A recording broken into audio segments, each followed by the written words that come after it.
Hey, Tony got here, just popping in. Y'all got to forgive me now. Went across the doggone street to a barber, and he done doggone dipped my things in to trim me down. It's a Turkish, I think they Turkish barber, or they from somewhere. Cool looking, you know, white looking guys, but they, of course, they ain't probably never cut no black man hair.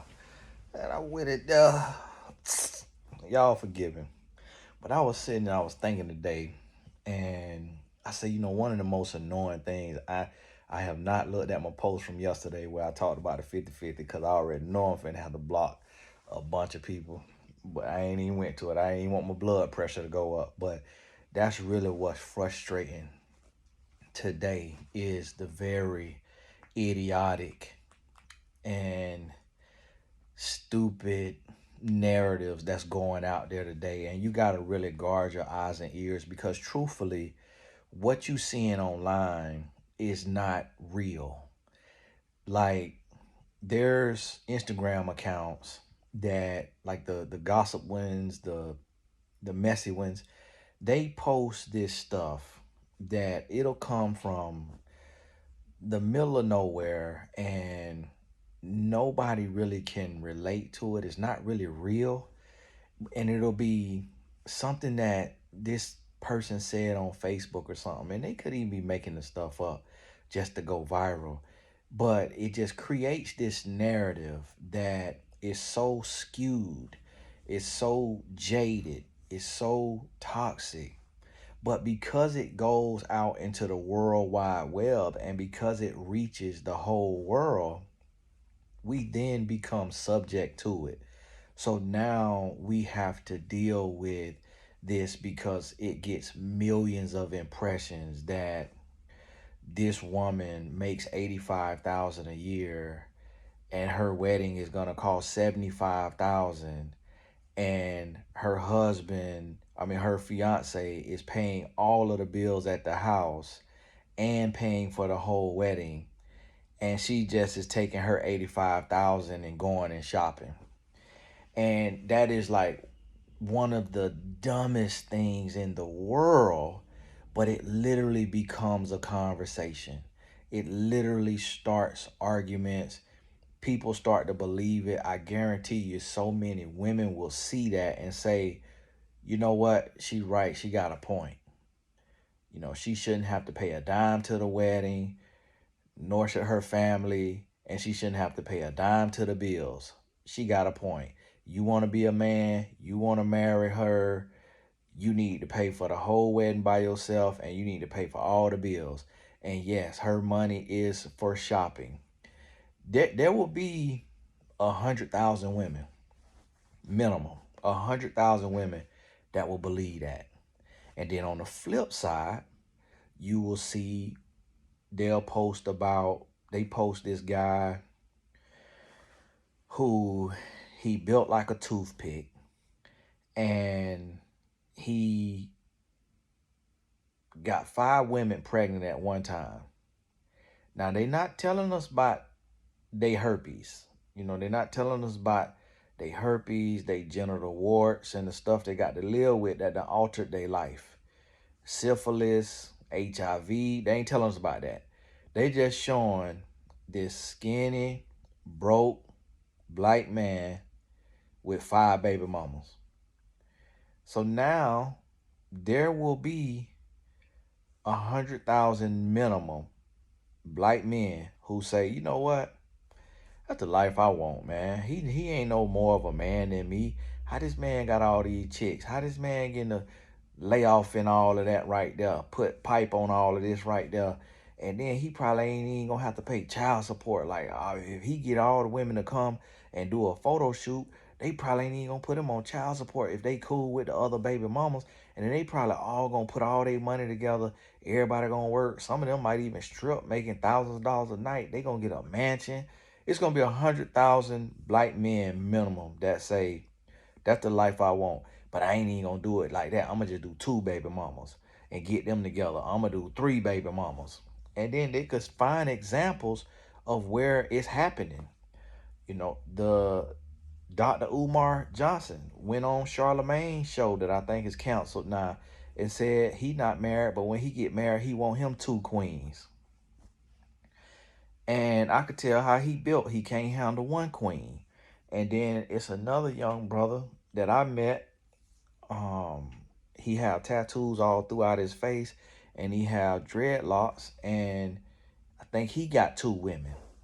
And so he's big and has made millions, shown the millions he's made online. So men will look at that and say, okay, if he out of shape, if he got all them tattoos in his face, he got them locks. A lot of women don't like locks. And he could have 2 women, and his kids is smart. His kids look happy and healthy. I want 2 women. And so it's these rare occasions, these exceptions to the rule. They're really not even exceptions to the rule, because I guarantee you, if you look within, they proven the rule to be true. But we don't get to see behind the scenes. We just get to see the imagery. We just get to see what's being portrayed.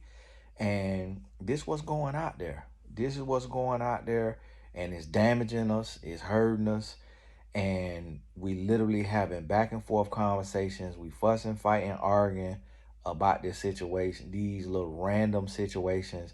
It be random scenarios that these pages post.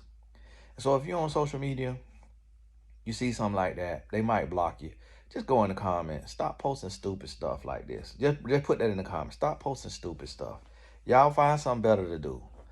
And I feel like if enough people, if 1,000 people see this video, you join the comment brigade.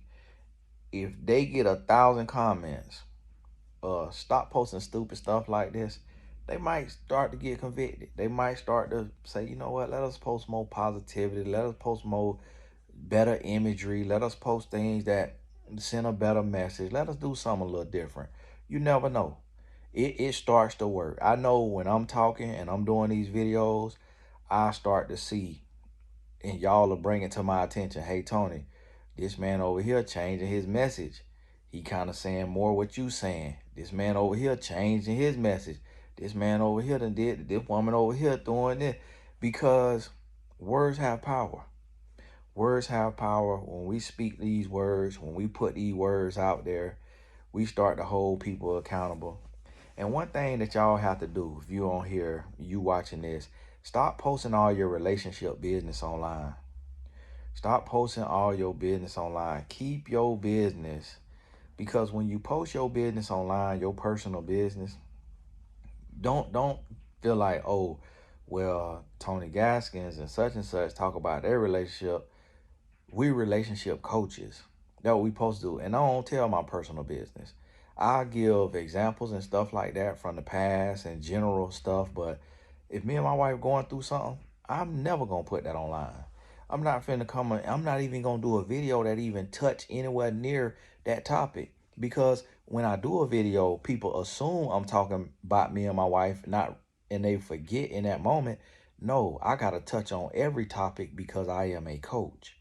So don't assume that I'm talking about me and my wife just because I'm talking about this. I did a video one time and it was like, men want to be appreciated. Here I am on an island or somewhere. I was in Cabo with my wife.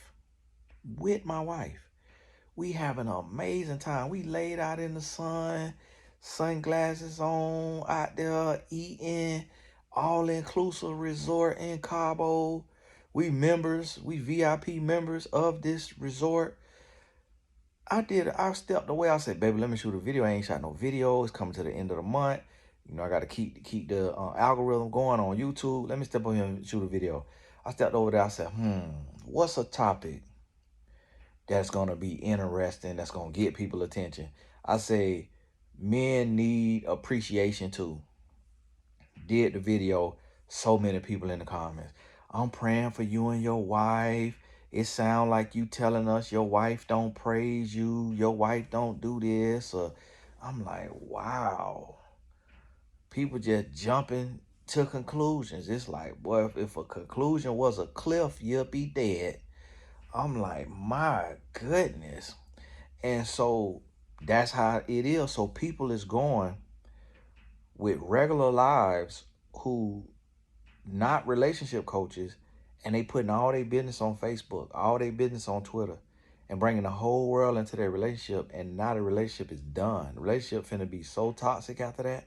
And then on top of that, what is gonna happen is when you bring your business to social media and you poll your social media audience about something going on in your house, in your relationship, like in a serious way, not a joking thing, like what's better, mushrooms or sausage, like a real thing you going through, that's social abuse. That's social abuse.